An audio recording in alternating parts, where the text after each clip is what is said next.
I nomi ce li ha in testa, si è affrettato a dire Lillo Firetto subito dopo l'insediamento, e sicuramente sarà così, ma chi saranno? All'appello mancano 3 tasselli per completare il mosaico della squadra di governo di Palazzo dei Giganti. Rispetto alle 3 designazioni della prima ora non sono ancora rappresentati in giunta il Partito Democratico e Uniti per la Città, che fa riferimento al parlamentare regionale Roberto Di Mauro. E intanto oggi c'è la presa di posizione dell'assessore Mimmo Fontana, presidente di Legambiente, che ieri aveva incassato la fiducia del sindaco.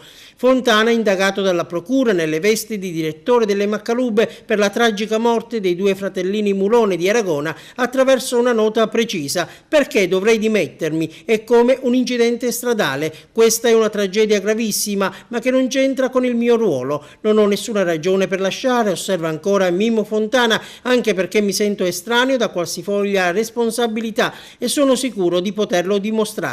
Martedì prossimo Firetto presenterà la giunta al gran completo. Per gli autonomisti nei giorni scorsi è circolato il nome del medico Giovanni Vaccaro, tagliato fuori nella corsa verso Aula Sollano. Un altro nome di spicco su cui si starebbero concentrando le attenzioni nelle ultime ore sarebbe quello di Aurelio Trupia, ex presidente del Consiglio Comunale. In casa PD c'è gran fermento. In pole position dovrebbe esserci Epifanio Bellini, segretario del Circolo Cittadino Berlinguer, ma soprattutto è stato colui che si è sacrificato nelle famigerate primarie farsa.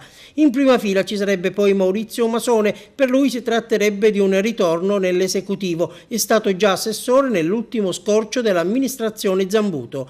Le scelte e le nomine inevitabilmente si intrecceranno con gli equilibri politici e istituzionali dettati dagli incarichi da assegnare all'interno del Consiglio Comunale. Chi andrà a guidare l'ufficio di presidenza di Aula Sollano? La corsa è già partita e si preannuncia abbastanza agguerrita. La prima seduta sarà presieduta dal consigliere più votato, Marco Vullo del PD, il quale, proprio in forza di questa significativa investitura popolare e portando in dote una buona esperienza essendo un uscente, quasi certamente rivendicherà la poltrona di presidente, ma dovrà fare i conti con gli altri antagonisti.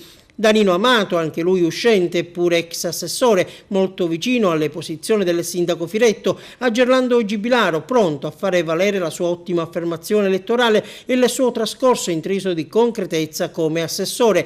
Lui in questa competizione ha gareggiato all'interno dell'NCD e nel partito di Alfano non mancherebbe la concorrenza. Si fa infatti anche il nome di Daniela Catalano.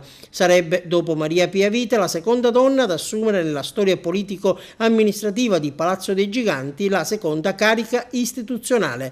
La presidenza di Aula Sollano fa gola comunque a parecchi e tra i più gettonati spunta un uomo di grande esperienza come Nello Amel.